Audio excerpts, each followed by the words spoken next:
Buenos días, doctora. Buenos días, compañeras. Hoy me toca presentar un seminario que corresponde al diagnóstico de la articulación temporomandibular mediante COMIP-CT.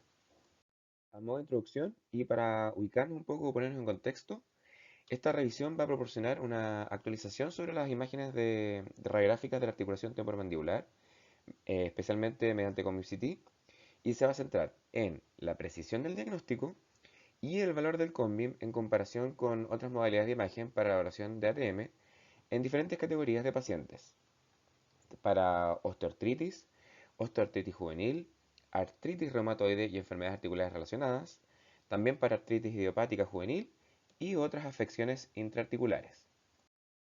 Si bien lo que sale mencionado en esta diapositiva está en realidad en el documento explicado un poco más adelante, consideré pertinente explicarlo al comienzo, debido a que son conceptos que se deben manejar para poder entender con mayor facilidad el desarrollo de la presentación.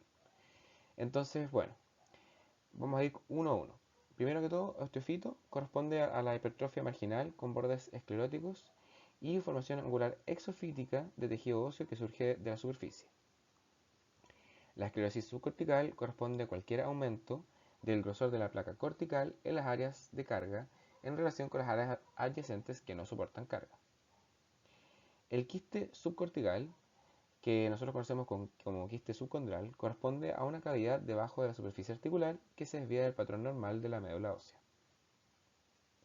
La erosión superficial corresponde a la pérdida de la continuidad de la corteza articular y el aplanamiento de la superficie articular corresponde a la pérdida del contorno redondeado de la superficie. También la esclerosis generalizada corresponde a cuando no hay una orientación trabecular clara, sin delimitación entre la capa cortical y el hueso trabecular y que se extiende por toda la cabeza condilar. En la imagen al lado derecho, para complementar, tenemos arriba un esquema de la ATM que se encuentra normal y abajo una ATM que está afectada por osteoartritis. Tenemos cambios degenerativos en el disco articular, cambios en el hueso cortical del cóndilo, incluso podemos ver la formación de un osteofito en la cara anterior del cóndilo, entre otros aspectos.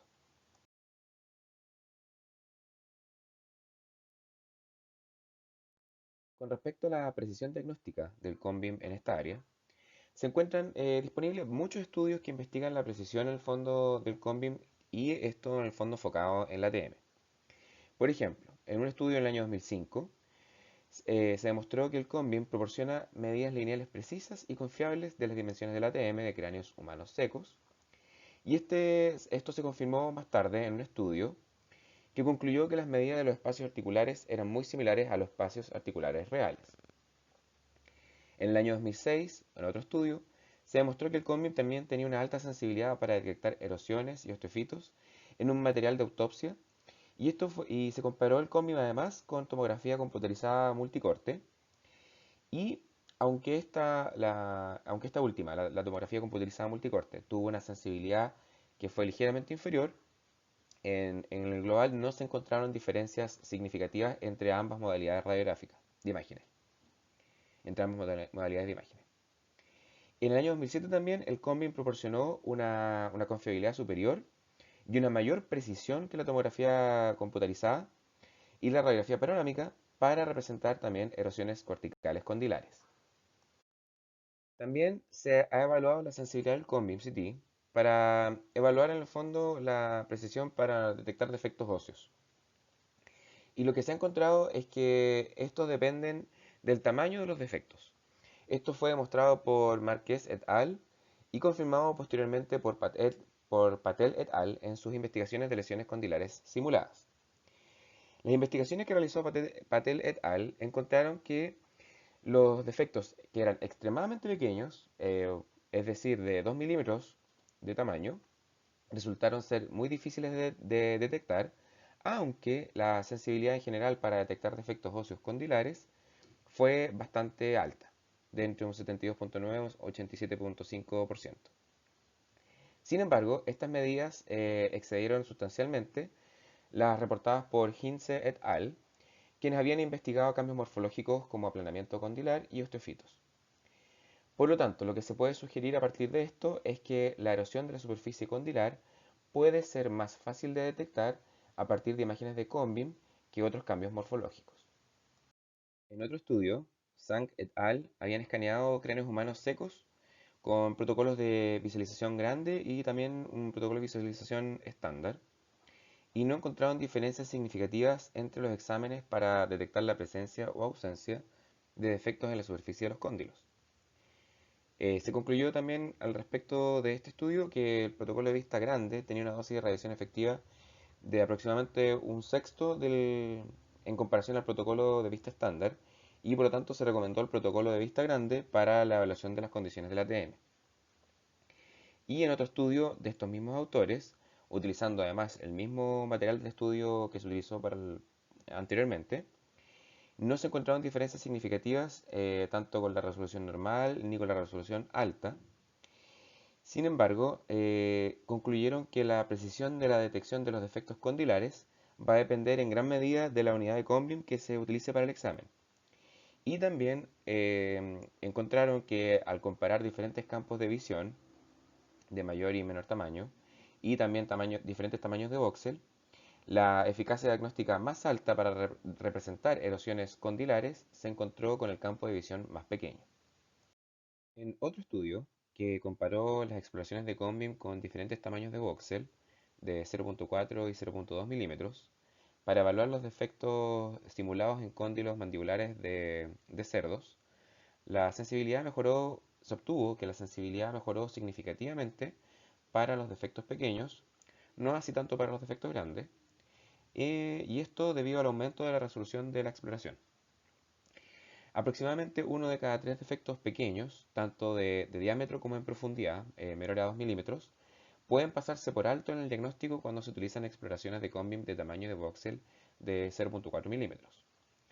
Y utilizando una resolución de escaneo más alta, vale decir un tamaño de voxel de 0.2 milímetros, los defectos, independientemente del tamaño, se detectaron con una sensibilidad mayor al 80%. Entonces, ¿qué es lo importante de esto? Que como podemos observar en la imagen, con un voxel más pequeño aumentamos la resolución, habrá también mayor nitidez, y esto va a repercutir positivamente en la detección de defectos pequeños. Eso sí, hay que tener en cuenta que si queremos mantener una buena imagen de tipo diagnóstica, probablemente también habrá que aumentar la dosis para disminuir el ruido. En un estudio que comparó varias modalidades de tomografía computarizada con MCT y además con observación al microscopio, se concluyó que el Conbeam representaba con mayor precisión los cambios erosivos de la cortical ósea al cóndilo mandibular, y además se confirmó la alta detectabilidad de las imágenes de Conbeam en la morfología ósea de los cóndilos mandibulares. Otro aspecto importante que ha sido evaluado en varios estudios es la variación del observador, y en general lo que se ha encontrado es que parece aceptable. Ahora bien, es importante destacar que la concordancia del observador puede ser mayor con campos de visión más pequeños, y los observadores también están influenciados por el tamaño de los defectos óseos. Vale decir, cuanto menor sea el defecto, más difícil será su identificación, y con un porcentaje entonces menor de acuerdo entre los observadores. En resumen, el COMIC-CT en general tiene una precisión aceptable para diagnosticar anomalías óseas de la TM, con una sensibilidad bastante alta, aunque puede pasar por alto pequeñas anomalías. Sin embargo, existen diferencias entre los diferentes escáneres de Conbeam y entre los protocolos de imágenes. Ahora también, en la mayoría de los estudios se ha informado una alta especificidad, y la precisión diagnóstica del Conbeam parece ser comparable con la tomografía computarizada multicorte para el diagnóstico de ATM.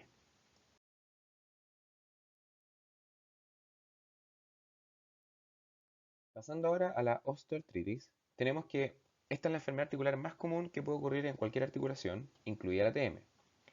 Anteriormente, esta se consideraba principalmente como una enfermedad de tipo no inflamatoria, pero las investigaciones más recientes sobre este tema en general han demostrado que se trata de una afección inflamatoria y que afecta a todos los componentes de la articulación. A lo largo del tiempo se han utilizado muchas modalidades de imagen para la evaluación ósea de ATM, y se ha encontrado, por ejemplo, que la TC médica es superior a la tomografía hipocicloidal para evaluar los detalles óseos en pacientes con enfermedad reumática de la TM. Sin embargo, una revisión sistemática concluyó que la TC no aportó información significativa a la obtenida con la tomografía convencional en cuanto a erosiones y osteofitos. También se ha comparado la TC con la resonancia magnética para la evaluación de anomalías óseas corticales en un estudio de autopsia, concluyendo que la TC médica era la modalidad superior.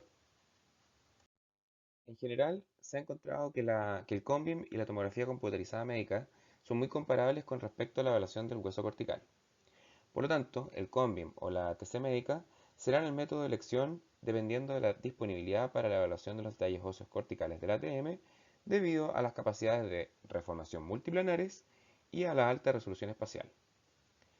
Amat et al. En una investigación que realizaron de los criterios de imagen para la osteoartritis del ATM, comparando la tomografía computarizada médica, la resonancia magnética y la radiografía panorámica, encontraron que la concordancia interobservador de los observadores calibrados era casi excelente para la tomografía computarizada médica y solo aceptable para la resonancia magnética.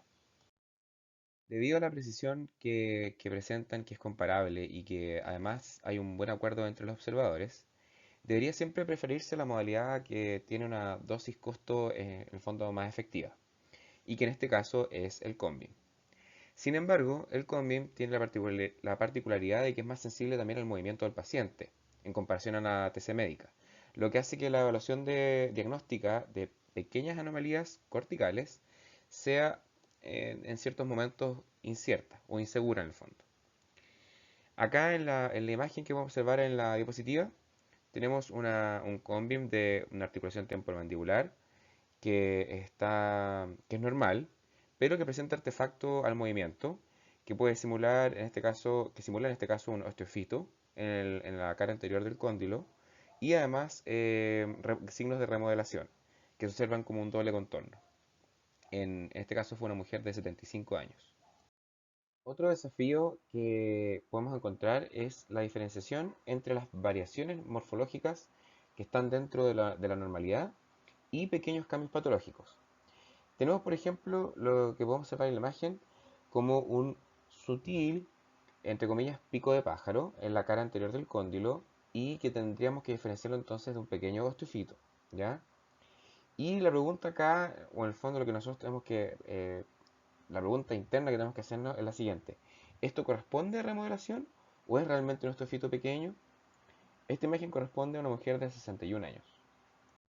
Para otras articulaciones del cuerpo, la apariencia de la imagen de osteoartritis se caracteriza por el estrechamiento del espacio articular, la proliferación ósea, vale decir la formación de osteofitos, también podemos observar signos de esclerosis ósea, así como también la formación de quistes subcondrales. Sin embargo, las erosiones no son típicas, pero se pueden encontrar como en el caso de la osteoartritis de rodilla. A diferencia, en la osteoartritis de ATM, podemos observar, por un lado, la proliferación, incluyendo estos otros signos que mencioné en primera instancia, pero la erosión es una característica importante y, por lo tanto, se observa también con mayor frecuencia. Ahora bien, si la destrucción de hueso es prominente, con poca o ninguna proliferación ósea, el diagnóstico será osteoartritis erosiva. Y esta condición es difícil de distinguir de la artritis reumatoide u otra artritis inflamatoria.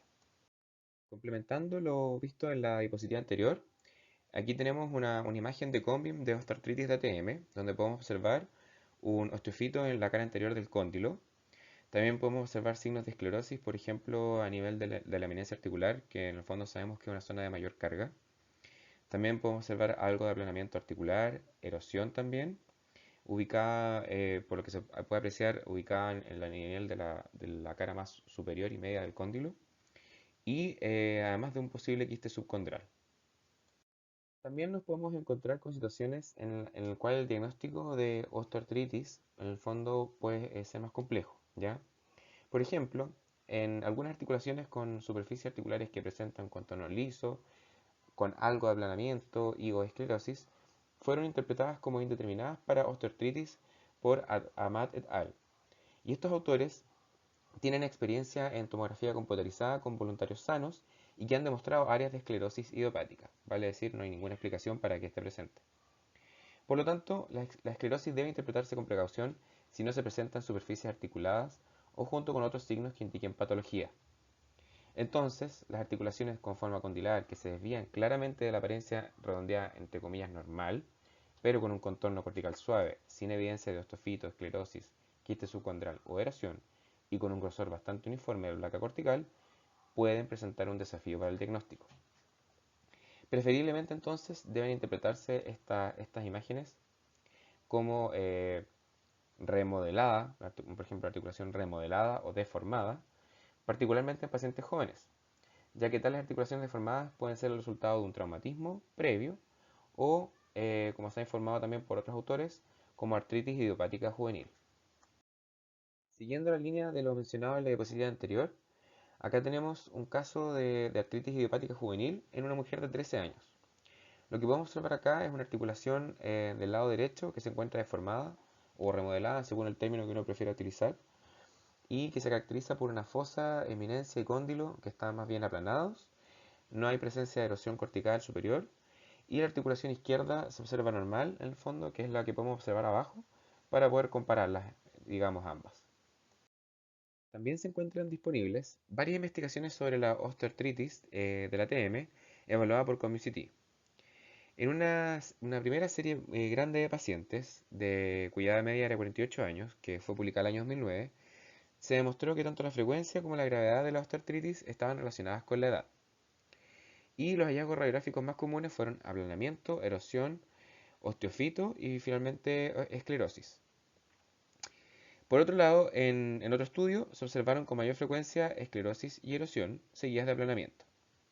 En ese estudio, de 220 pacientes de 11 a 78 años, cuya edad media era 29 años, solo se observó un tipo de cambio condilar en el 27% de los casos, dos tipos en el 15% y tres tipos en el 12%, y solo unas pocas articulaciones tenían más de tres tipos de cambio condilar. Y el cambio, digamos, observado con mayor frecuencia, que fue en un 68% de las articulaciones, fue la posición, digamos, más posterior del cóndilo en la fosa mandibular. También, en una serie de 319 pacientes de 10 a 89 años, el 71% tenían cambios óseos compatibles con osteoartritis, y la prevalencia aumentó con la edad, con una pequeña excepción en el grupo de mayor edad con pocos pacientes, y las mujeres tenían una mayor predisposición. Un estudio también investigó la relación entre el dolor y otros signos y síntomas clínicos, y el Comicity evaluó la osteoartritis y encontró una mala correlación. Por otro lado, el índice de disfunción clínica propuesto por Helkimo, que mide, entre paréntesis, esto no está en el estudio, pero lo voy a agregar como para complementar, que contempla los parámetros que están mencionados en la diapositiva al lado derecho, esos 5 parámetros. Este índice estaba altamente correlacionado con la osteoartritis de la TM evaluada por Comicity, pero no con los cambios en el espacio articular. En otro reporte de caso de osteonecrosis del cóndilo mandibular, se demostró en un seguimiento que una ruptura ósea subcondral primaria del cóndilo se convirtió en un colapso secundario de la superficie articular y osteoartritis. Esto apoya entonces la opinión de que la osteonecrosis en la médula ósea puede ser un precursor de la osteoartritis en la TM, y esto puede ser similar a otras articulaciones. También la osteoartritis de TM se ha investigado en pacientes asintomáticos con diferentes deformidades dentofaciales, lo que demuestra que aquellos con discrepancias esqueletales en la mandíbula, y especialmente en los pacientes de clase 2, demostraron osteoartritis con mayor frecuencia que aquellos sin discrepancia en la mandíbula. También dos estudios han investigado el grosor del techo de la cavidad glenoidea mediante Combim en pacientes sintomáticos con trastornos temporomandibulares, uno con y otros sin osteoartritis de ATM. El estudio sin osteoartritis mostró que el grosor no se correlacionó con la morfología condilar, el sexo y la edad de los pacientes, y en el otro estudio el grosor sí se correlacionó con la presencia de osteoartritis.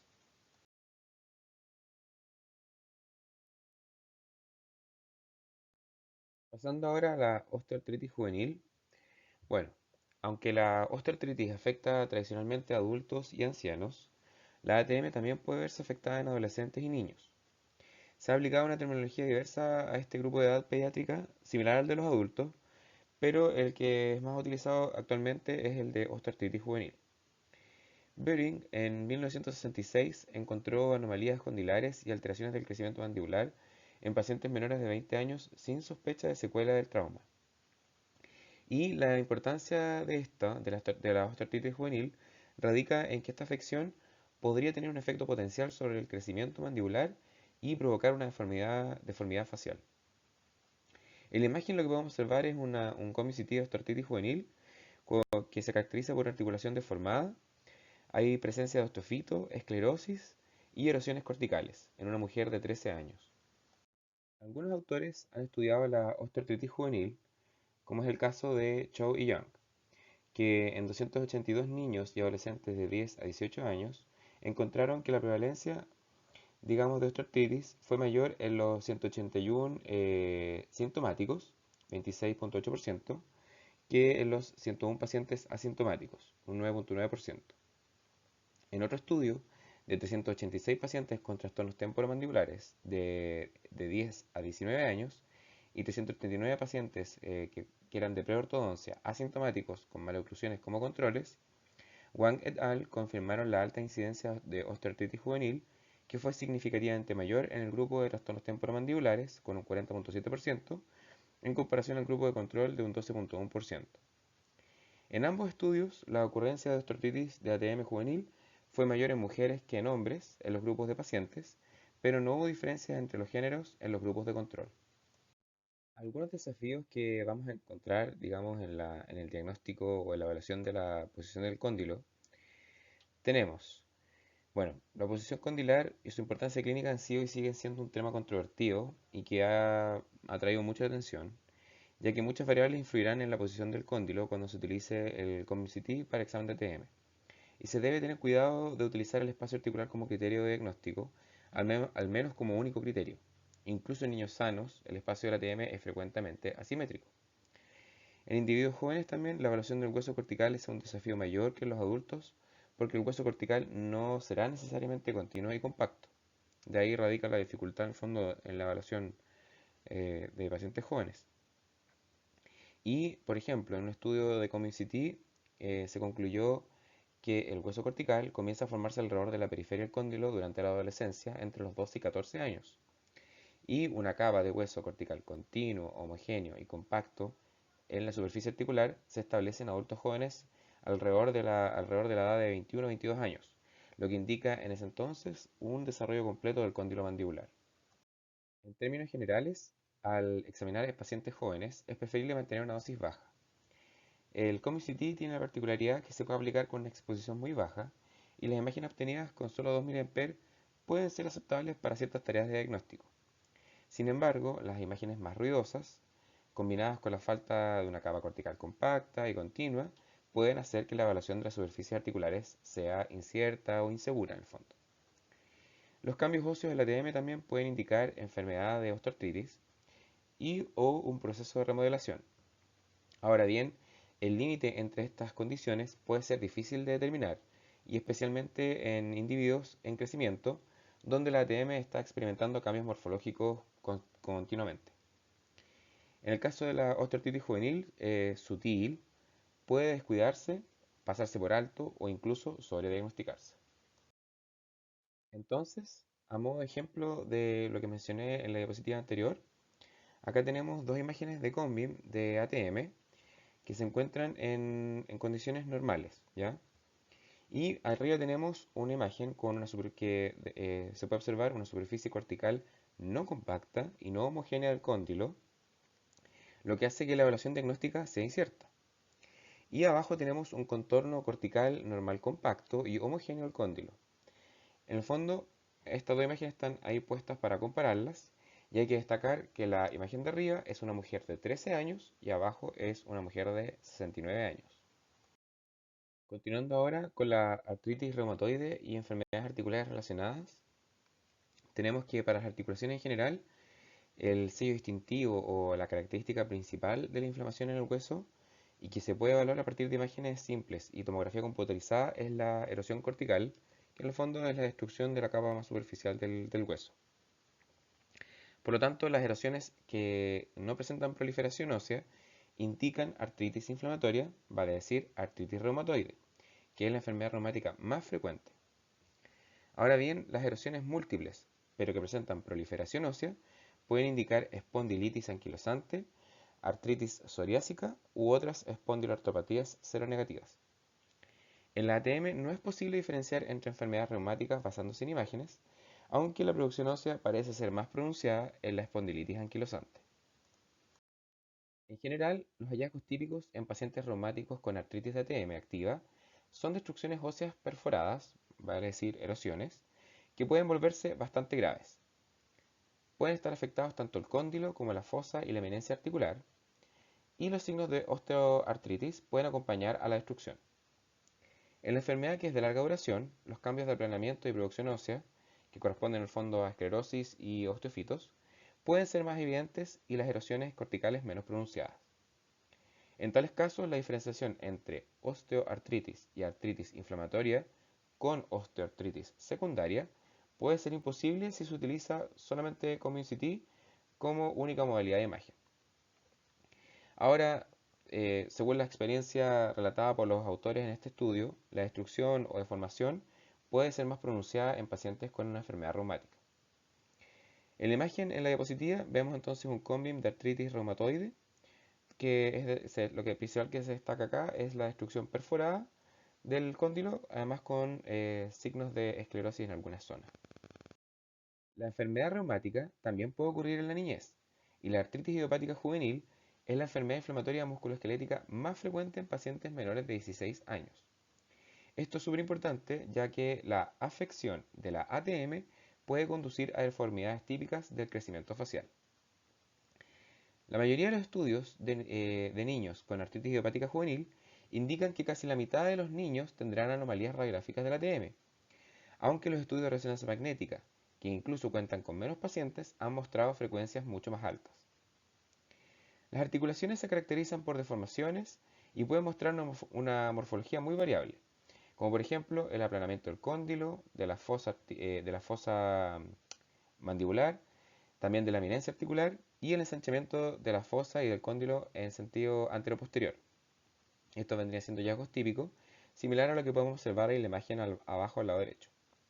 Ahora bien, sin erosiones óseas, las deformaciones pueden considerarse alteraciones del crecimiento de la articulación o el resultado de erosiones previas que han sido remodeladas, vale decir, han tenido una curación posterior. Las erosiones también pueden estar presentes en periodos activos de la enfermedad, pero no deben confundirse con corticales no compactas y no homogéneas del cóndilo que se observan en niños sanos en crecimiento. Entonces, en relación a lo mencionado en la diapositiva anterior, acá tenemos una imagen de cómbim de artritis idiopática juvenil y lo que se puede observar acá es una articulación que está deformada, con erosiones superficiales, cóndilo aplanado, con dimensión anteroposterior aumentada y contorno doble. También podemos observar la eminencia articular aplanada. Esta es una mujer de 16 años. El COMIB-CT también se puede utilizar para la evaluación de otros trastornos intraarticulares. Tenemos así, por ejemplo, que este examen fue aplicado en una serie de 34 casos de osteocondroma del cóndilo mandibular y en un reporte de caso. En ambos estudios se enfatizó el valor de las reconstrucciones en 3D cuando se visualizan lesiones expansivas. La modalidad de imagen también se ha aplicado a una serie de 27 casos con asimetría facial e hiperplasia condilar. Además, se han publicado reportes de casos como condromatosis sinovial, anquilosis fibrosa en artritis reumatoide y metástasis de un carcinoma bronquial. En la imagen superior al lado derecho podemos ver un cómbim de cóndilo hiperplástico del lado derecho del paciente previo a un procedimiento quirúrgico. Y en la imagen inferior podemos ver la imagen del cóndilo 13 meses después del procedimiento quirúrgico y se observan áreas claras de regeneración condilar con sectores de formación de hueso cortical. También es importante destacar que las fracturas condilares se pueden demostrar muy bien con cómbim y también las anomalías del desarrollo. En pacientes con deformidades faciales, tanto la ATM como las anomalías del esqueleto facial se pueden visualizar con la exploración de cómbim según el campo de visión. Como ejemplo en la imagen podemos observar un cómbim de fracturas intraarticulares. En este otro caso tenemos un cómbim de anomalía del desarrollo, lo que según relata el documento es probablemente microsomía hemifacial en un varón de 8 años. Lo que podemos observar acá en la imagen superior izquierda y la del medio es una morfología y ubicación anormal del cóndilo, con una falta de desarrollo de la fosa y de la eminencia articular y un proceso coronoides agrandado. Y a modo de comparación, abajo al lado derecho tenemos la articulación contralateral que se observa normal.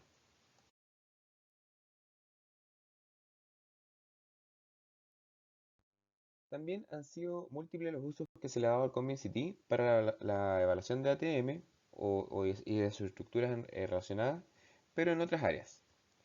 Tenemos, por ejemplo, que se encuentran disponibles varias investigaciones que utilizan análisis en 3D del cóndilo mandibular. Los autores de este estudio afirman que se pueden cuantificar sutiles diferencias óseas en la morfología condilar en 3D. El método se aplicó para evaluar los cambios en la morfología condilar en pacientes que se sometieron a avance maxilomandibular con y sin reposicionamiento simultáneo del disco. Aquellos con reposicionamiento del disco mostraron una evidente posición del hueso condilar en contraste con aquellos sin reposicionamiento del disco.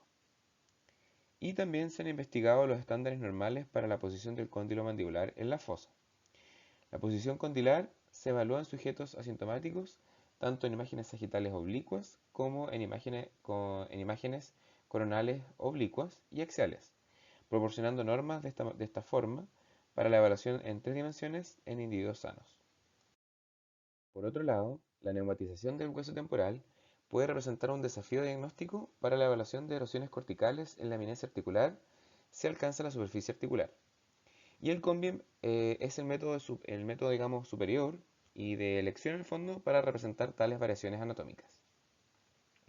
También el COMICT se ha aplicado en la evaluación de los cóndilos mandibulares bífidos, en la hiperplasia de la coronoides, también en la morfología de la eminencia articular y para evaluar la remodelación condilar que acompaña al tratamiento con férulas.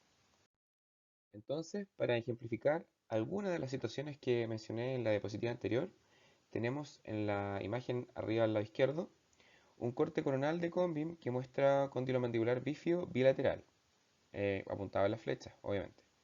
Y en la imagen abajo a la derecha tenemos 3 cortes. El corte A representa un corte coronal de COMBIM que muestra una aproximación cercana de la apófisis coronoides derecha a la superficie medial del hueso cigomático. La imagen B básicamente muestra lo mismo que la imagen A, pero en el lado izquierdo del paciente. Y en la imagen C se observa una imagen en un corte sagital que muestra el agrandamiento de la apófisis coronoides derecha incidiendo en el hueso cigomático. Hasta donde se sabe, solo un estudio se ha centrado en el valor de los exámenes de COMBIM en la toma de decisiones clínicas, en el diagnóstico primario y en el manejo de pacientes con trastornos temporomandibulares. La decisión clínica cambió en más de la mitad de los pacientes cuando se basó en exámenes físicos, panorámicos y COMBIM en comparación con una decisión basada únicamente en exámenes físicos y panorámicos. De esta forma se demostró claramente la utilidad del COMBIM-CT en el manejo del paciente.